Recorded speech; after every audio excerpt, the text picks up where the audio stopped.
Hello Electroheads! We are huge advocates for the use of electric scooters. They make total sense for the city commute. But seeing as they are still completely illegal in the UK, we're not really left with much of a choice for a liberating ride to the office. Of course you've got electric bicycles, but they require you to pedal. And that feels very yesterday. So I think I've come up with a bit of a solution.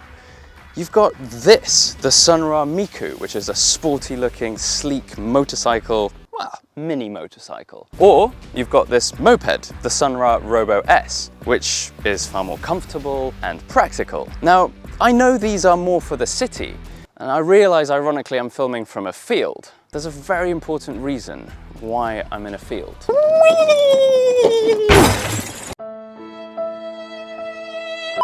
But also because it can do this. Whee! Grow up.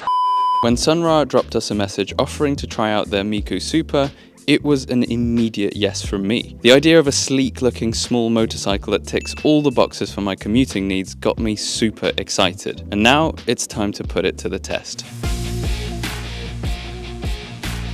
Riding these is not too dissimilar to riding e-scooters. It's just you've got a lot more of everything. Yes, there's more weight, but with that comes more power and more responsibility. Road presence. Ow. You've also got much better brakes because these are bigger wheels. And in turn, you're actually safer on the road than riding on an e-scooter, which ties into my last point, which is safety.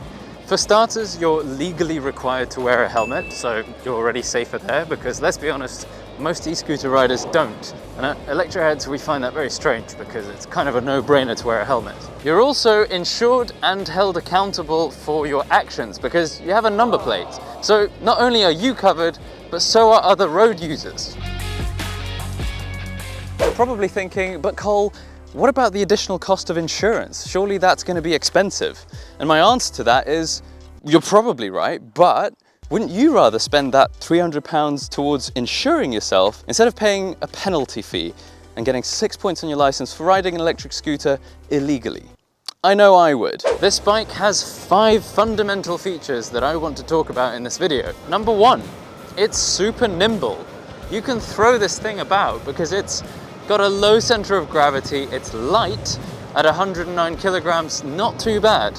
And if that's too heavy, you can remove one of the batteries, which will save you a good amount of weight. That weight and nimbleness is great around the city because you can squeeze through tight spaces, you can filter through some traffic and do it with confidence and comfort. Today I'm riding in the countryside just for ease of filming. There's less traffic and things to worry about while filming, so that's the only reason why I'm in the countryside. Overall, this thing is so much fun because of its nimbleness. You've got 3 modes. D1, which gets you up to 30 miles an hour. So at full throttle like I am right now, I'm at exactly 29 miles an hour and it won't go above it. This mode is the most economical, so if you don't want to burn through your battery, that's the only way you're going to get close to 65 miles of range. In mode D2, it brings it up to 40 miles an hour, and in D3, you get full speed at 50 miles an hour. The bike is rated to do about 65 miles in the city. I don't think you're going to realistically get 65, maybe 50, but if you're light on the throttle like I am right now, you'll probably get quite far. I've used this thing on my daily commute for a week now, and I've only had to recharge it once. And because I don't have a charge point at home where I park the bike, I had to remove the batteries and take them up to my flat, which was actually quite easy. The downside of charging indoors is that it doubles the charge time from 4 hours to 8 because you have to individually charge the batteries. But for me, that wasn't a problem. I charged one up, which took about 2 hours from 30% to 100, and then I just threw on the second one. Number 2, I've actually had to change my setting drastically. That's why I've headed into the city to demonstrate something for you. Number 2 is the torque. It is instant, and in the city, for me, having the immediate power, instant torque is super important at places like traffic lights. Being able to quickly whiz off if you need to, because in London it gets congested, there's cyclists, there's cars. Once you're off the line and you're ahead of everyone, you're kind of in a safe spot. For me, that's how I feel when I ride. So having that instant torque with no sound, it's actually really nice. The instant torque is thanks to a 72 volt, 20 amp hour battery. There's a 3 kilowatt motor, And in combination with it being quite light, 109 kilograms this bike is, it's absolutely perfect balance between power and weight. A quick look at the Robo-S then. This has exactly the same running gear as the Miku Super, so a 20 amp hour, 72 volt battery with a 3 kilowatt hub motor. It's all the same, it's just different styling, so more storage space, more comfort, more practicality. It's just down to what you need more. For me, I enjoy the Miku Super. I love riding that thing. It's so flickable, throwable. It's super fun. The weight distribution for starters is incomparable. This feels a lot less agile. I think the wheels are a little bit smaller, but also at the end of the day, this is just a moped. Right, let's jump back onto the Miku. Number 3.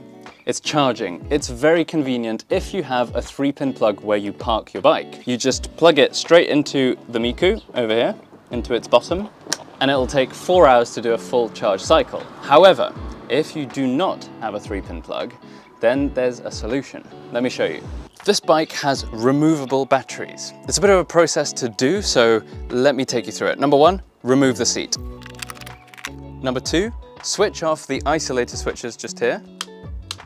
Number 3, open the storage compartment. And in the storage compartment, you've got another layer. For that, you need to go full steering lock and press down, twist, and that opens the door to the battery compartment. Next, you unplug the batteries down here, 1, and pull out battery 1. Sorry, diggies. And then slide out battery 2, and then charge it inside. And number 4 is actually the looks. This thing is a conversation starter. Every time I'm at traffic lights, people come up to me and ask, what is this thing? Is it electric? Is it fun to ride? And it's actually very refreshing chatting to people in London because, let's be honest, in London, most people are on a mission to get somewhere. So very refreshing, super fun to ride, super fun to interact with people. Right, on to number 5. Number 5, my favorite part. It's the tech. For a bike priced at £3,499, you'd expect it to have pretty basic, maybe cheap components.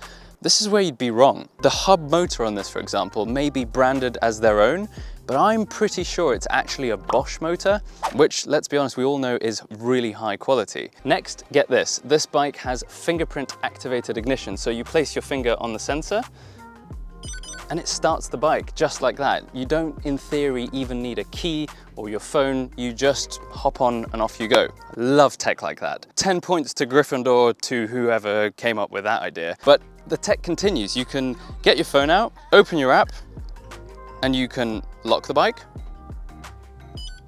You can turn ignition on with it. You can open the seat or the compartment. You've also got, if you guys come over here, let me just remove that. You've also got a USB charging port right there for your phone when you're riding. As much as I adore this little Miku Super, nothing in life is perfect, and there are a few things that I'd like to point out. Although the first thing proved to be false. If you look at any other review out there on this bike, they will tell you that the charger does not fit in the storage compartment. But that is a lie, my friends, because I can fit it. The secret is to have the wires like this.